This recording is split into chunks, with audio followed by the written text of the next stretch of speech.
Hello and welcome again to Sutton Impact Family Style. I'm Jason. And I'm Bill. Thanks for listening. I'll start off with our sports business moment, which is going to relate again to the sale of professional sports teams, mainly the Marlins and the Rockets, with the Nets on the block, and then who knows what else. And a couple ways of looking at this. I was again surprised. I was one of the people that thought that the Clippers went for more than they were worth. And now that the Rockets went for $2.2 billion, I have to think now that the Clippers did go for what they're worth, and that the NBA, mainly because of NBA International and whatever that's going to present as an opportunity in future years, I think that has really inflated the value of all the teams.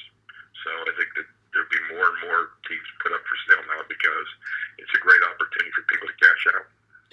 Right, but it's somewhat confusing because it's like, on the one hand, every owner is saying they're losing money, and yet every time a team goes for sale, they're paying, multiple billions of dollars. So, if every team was losing money, I think you would make less. The teams would sell for less, wouldn't they? Typically.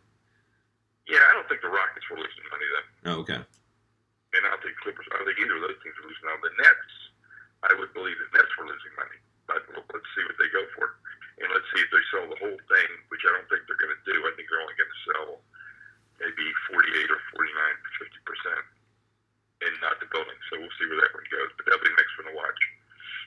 And you think just a couple of years ago, the Nets had the cool Russian billionaire owner. They had the new uniforms. They had Jay-Z. They had Paul Pierce and Kevin Garnett. They had everything but basketball. Everything but basketball. They had exactly. everything but a basketball team.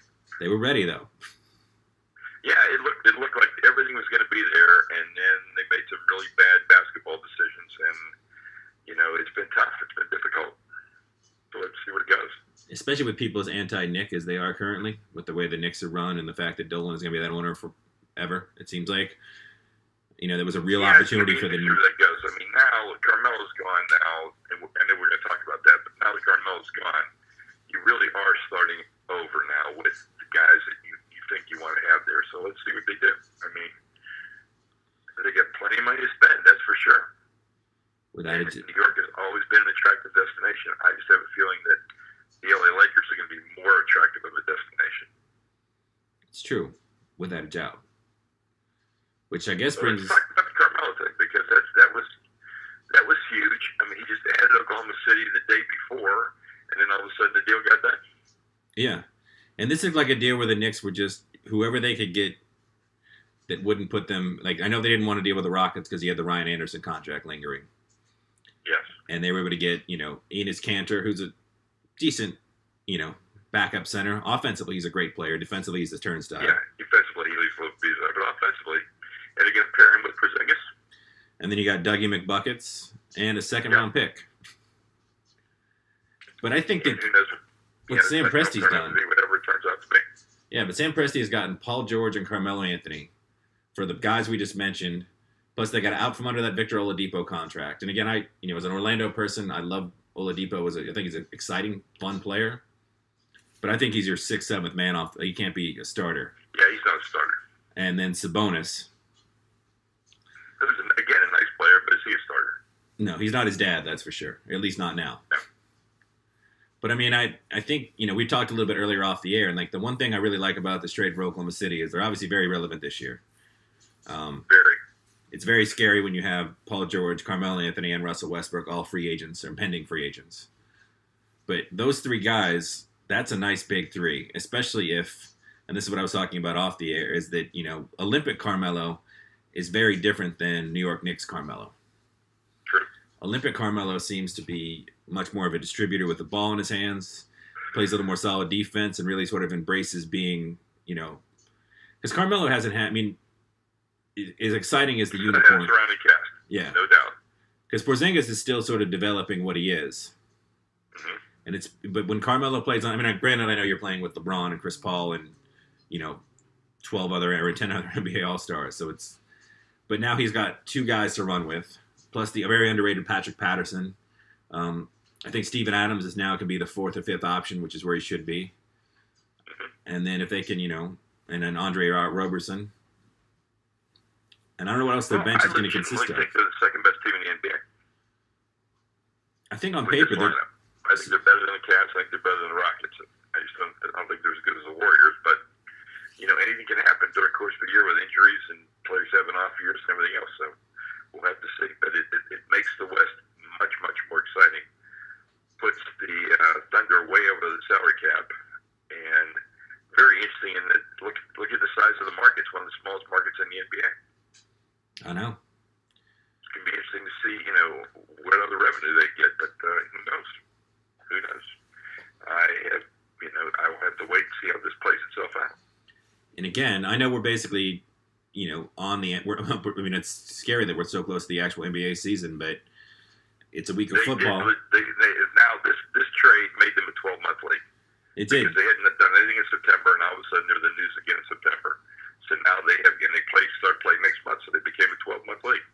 Because again, this is the first topic. Outside of our sport business minute, this is the sports first topic on our show, and everybody's talking about it. It's the most exciting thing happening in sports right now. Yeah, and it's an off-season trade. Everything yesterday, I thought it really surprised a lot of people.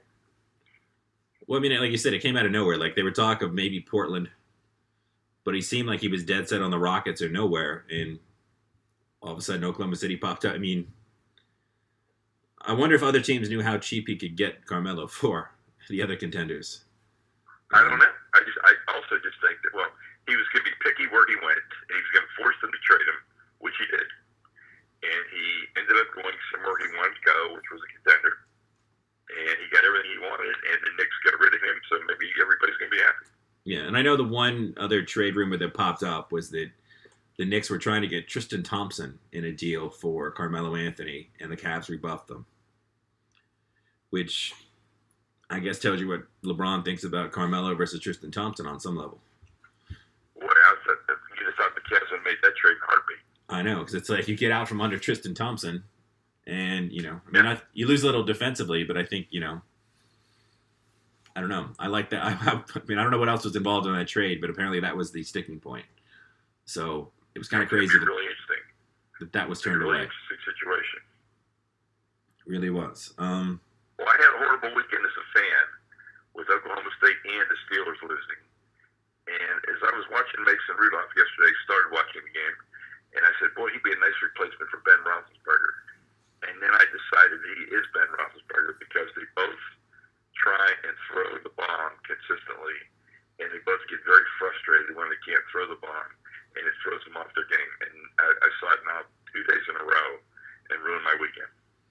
Yeah, I usually when we're doing our podcast, I'll have the Red Zone channel on in the background in case anything exciting happens. But after that Steeler game, I was like, I can't watch anymore right now. And like you said, Roethlisberger, you watch a guy like Brady, and Brady, the first guy he sees that's open is the guy he's going to throw it to. And Roethlisberger just has to push, he just can't take what's there. He's got to push down the field. And when it works, it's fantastic. And you get those games where he has 500 yards and 5 touchdowns. But I think more often than not.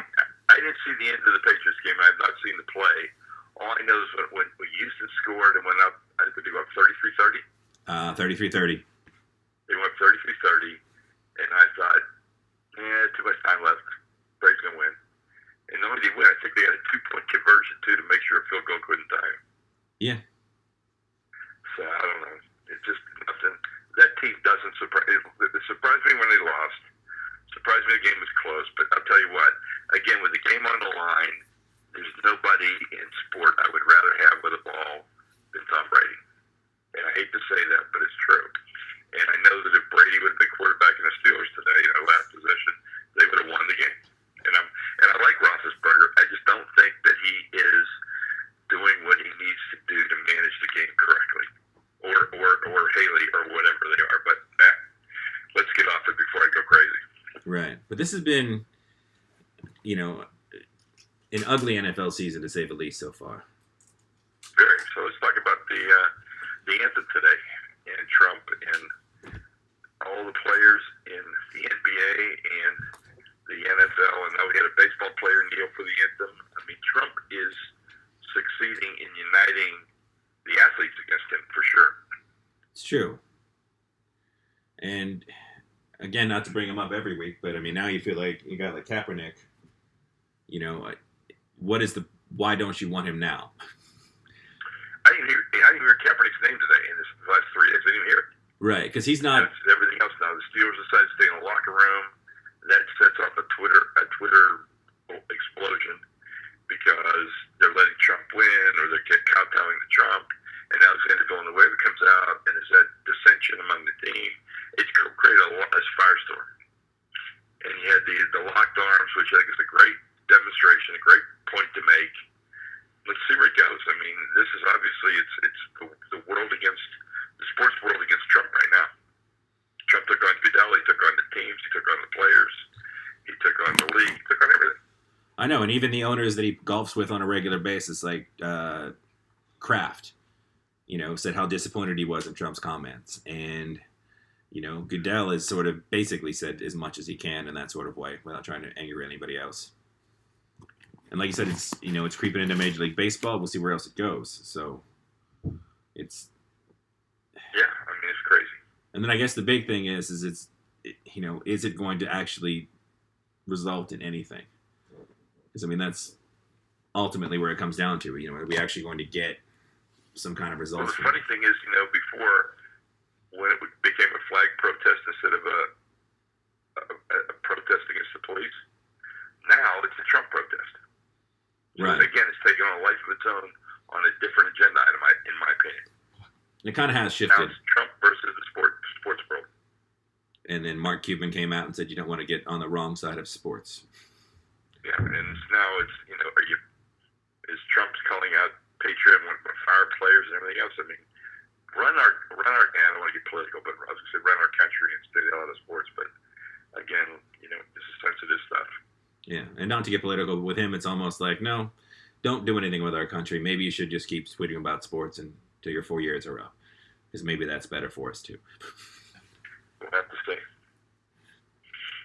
We had just, again, to switch back to some more, I don't know if it's positive NFL talk, but you've had some just bizarre football. I mean, the Jacksonville Jaguars absolutely destroyed the Ravens in London this morning. Yeah, I don't think the Ravens scored till like less than a minute left, or less than a minute and a half left. No, and Blake Bortles did what he always seemed. The worst beating ever of a Ravens team. Yeah. And Blake Bortles threw the ball really well. Who would have thunk it? Then the Bills beat Denver. Handily. Yeah.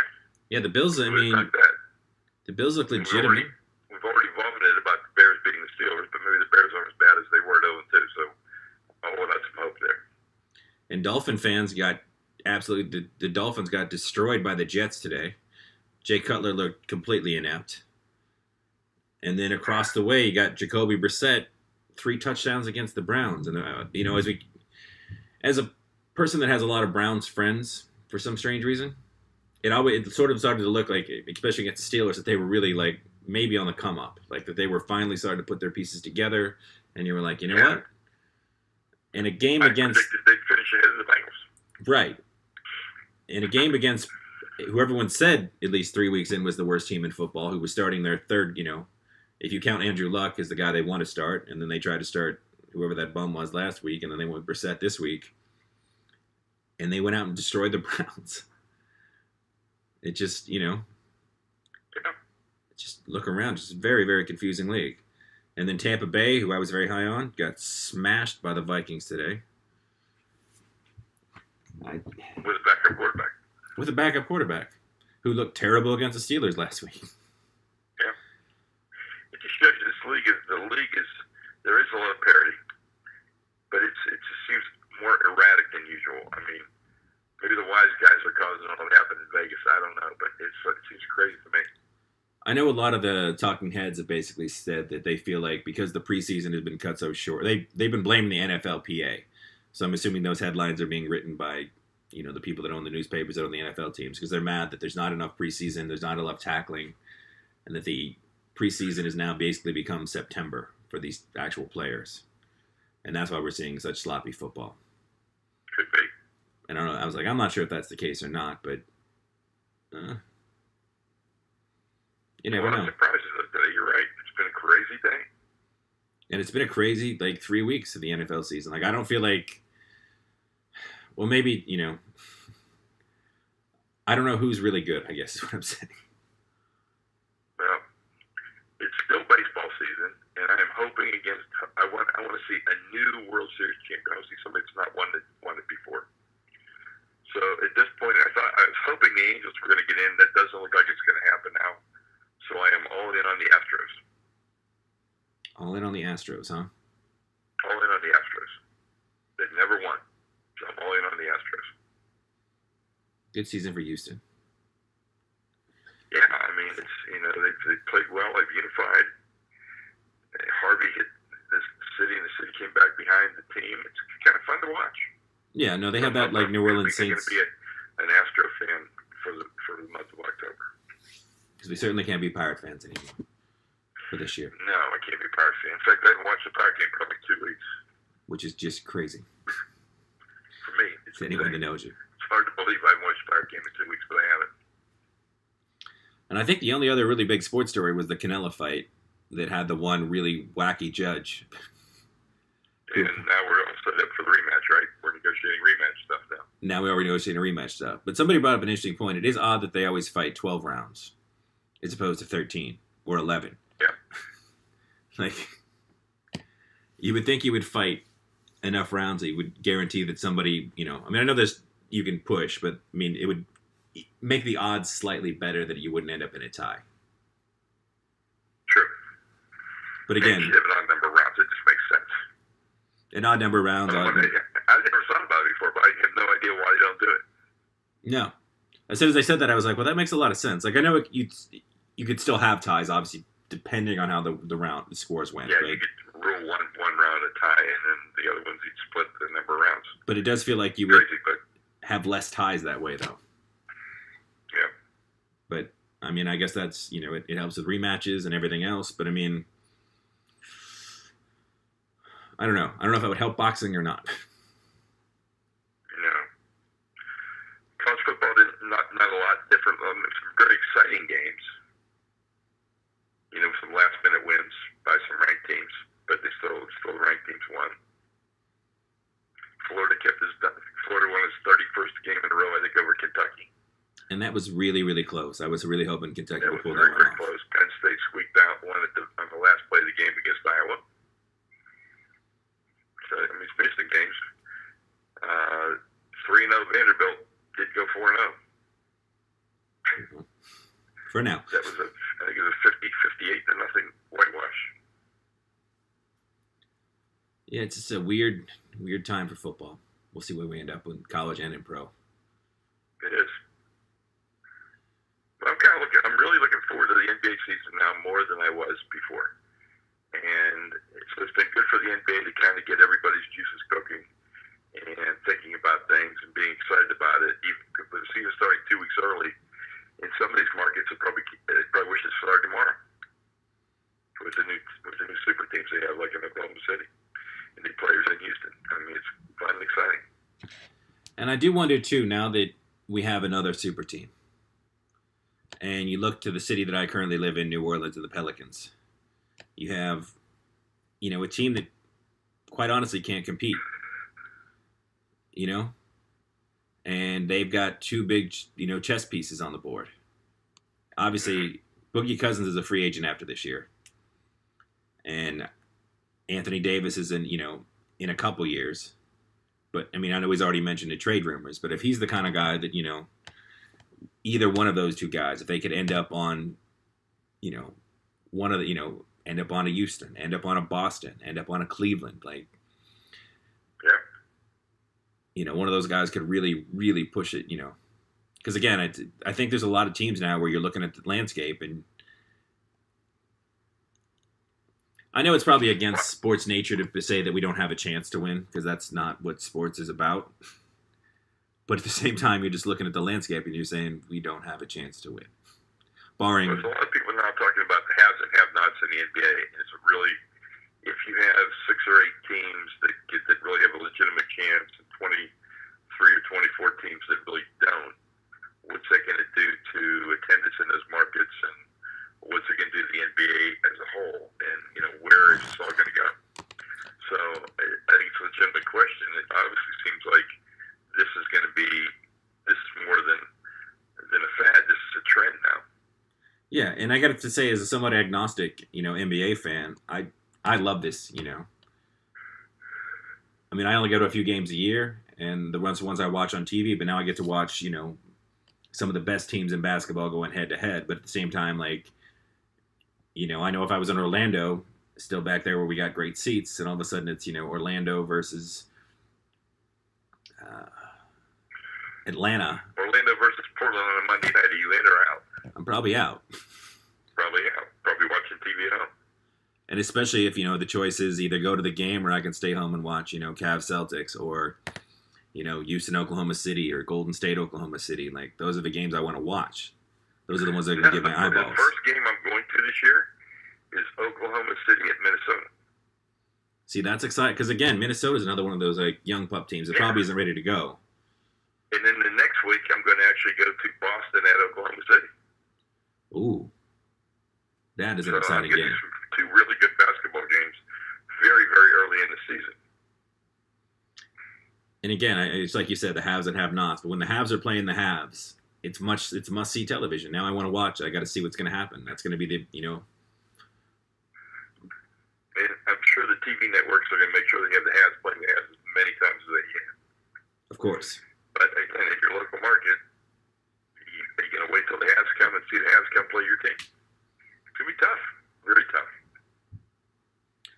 Right, but as you said, as the game moves internationally and you're getting TV deals and all these other deals, like for the NBA, I think it probably is a net positive. I mean, there's no way to have all Habs. But halves. if I lived in Orlando or Portland or Utah or Detroit or Indiana, I'm not real thrilled. No, but Portland, you still got, Dame Lillard and CJ McCollum to watch every night. Detroit's in a really tough spot because you've got. When you're hoping you're going to be a 6, 7, or 8 seed. It's true. It's very true. Yeah, it's tough. But I mean, there's just not enough players to go around, especially when they all end up on the same team. So. Well, I'm going to do our food moment because I was in Nashville and I ate at 3 really good places. Let's hear it. So I ate at Arnold's, which was a meat and 3. Always has a lion kicking in it. Had a really nice roast beef, mashed potato, fried green tomato, cornbread lunch on Friday. And Friday night I went to a restaurant called the Fin and Pearl in Nashville. It was really nice, sustainable food. I had some surf and turf with scalloped shrimp and a small piece of steak. And it was delicious. And then Saturday morning I went to Biscuit Love, which is exactly what it is, a place for people that love biscuits. And you can have whatever kind of biscuits you want with a variety of toppings. Your mom got biscuit and gravy with kale on the side, which I thought was a waste of the space on the plate. And I got a country ham.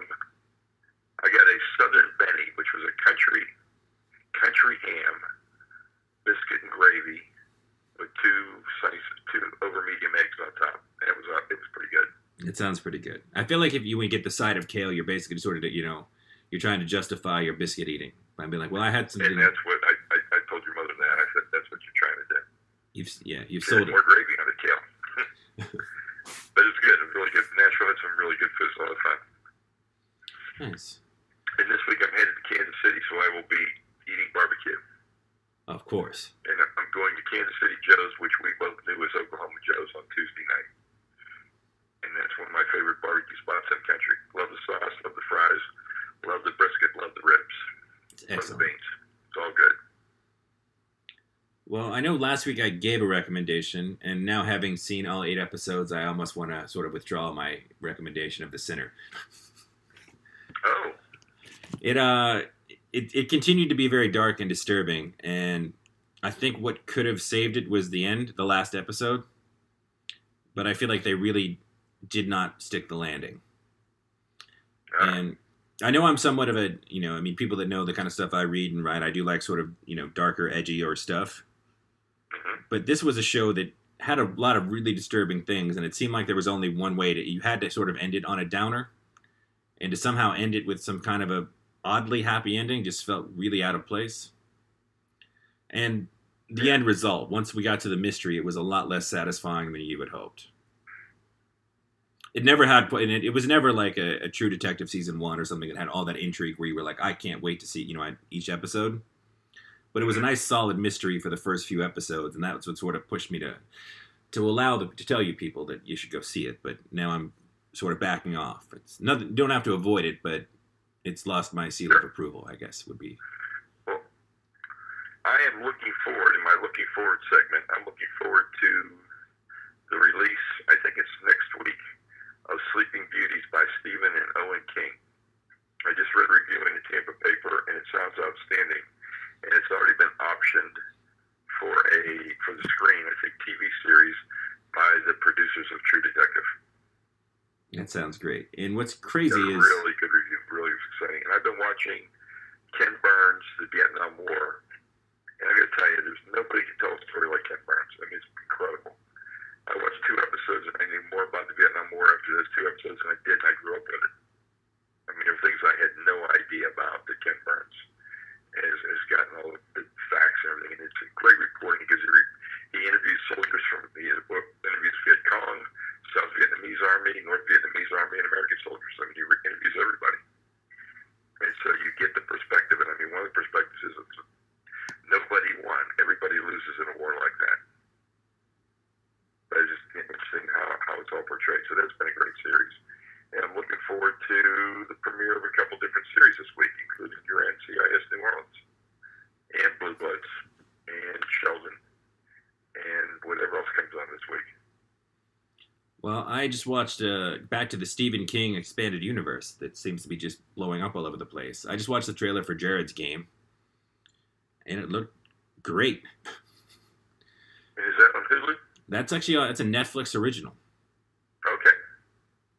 I did see something interesting, though, and I wish I could give credit to the person that wrote this.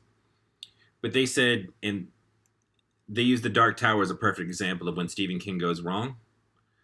It's that Stephen King stuff it's not great for a film, per se. Most of his story, I mean, I know he has some things like Shawshank and some other things that have done really well. Yeah, remember Shawshank's a 28-page short story? Right, his short stories. As was Stand By Me, the body was like 28 pages. The body was actually a novella, so it was longer. But yeah, the ones that are novels don't necessarily translate to a single movie. I agree. And that you need to, you need time, you need something to let it breathe. And that now we have all these different, Netflix, you can be as long as you want to be or as short as you want to be. And, and Hulu, you can make. Green Mile was really well done. That was a series. It was 5 episodes. Yeah. It is going to be 2 movies, and it looks like that will work. Dark Tower was I don't even know if I'll watch Dark Tower when it comes to television. It looks rough. It looks very rough. But it's nice to see that, that we broke. I mean, I know obviously streaming and the internet and all these different options, but it's nice that we've sort of broken this mold of like a movie is 92 minutes and a sitcom is 23, and now you're sort of letting things sort of be what they need to be to some extent. Like, I mean, people are still fighting it, obviously, but when it works, it really works. And it just having, obviously you were just being a giant Stephen King fan growing up, but having, experienced some of his books and things through you, like they're brilliant stories. They're amazing stories. And now that they're finally getting, at least on some level, not all of them, but a lot of them are really being, should be told. And you can see just how great it is. Because I think for a while, people just thought, if you had never read a Stephen King book and you had seen, the sort of Stephen King stuff that had been released. And again, I think people forget that, Stand By Me and Shawshank are also Stephen King. Yeah. But, I think they just sort of leave those out. But I feel like you might not be as interested, because now that you're seeing what his stories are actually about, I think maybe it'll help. I don't know if people are going to read or not, but it'll push people to understand just how great of a storyteller he is. Because I felt like he was getting shortchanged with a lot of his things when they were just not done the way they needed to be done. And it's nice to see that they are now, Well, I stopped at a bookstore in Nashville, and I saw a paperback copy of It on the counter. And once I saw the paperback copy of It, I told your mother, I said, if I've never read it before, I'm reading it on a Kindle. I'm not carrying around a paperback that could put my arm out of the socket. It's a big paperback. I would think so. But yeah, I think that's about it for this week. I know we ended up talking a little more TV and pop culture than sports this week, but it happens sometimes. Yeah. That's why we have a show. Yeah. And Again, not to sound like a broken record, but we always save this part till the end. But please go on iTunes and rate us. And if you feel like it, please go to Patreon and contribute. We can always use a little bit more, help improve the show as much as possible. If you have questions for the show, contact one of us and we will clearly answer the question on the show. And thank you to the people that do listen. Absolutely, we appreciate your support. And we will talk to you next Sunday. Take care.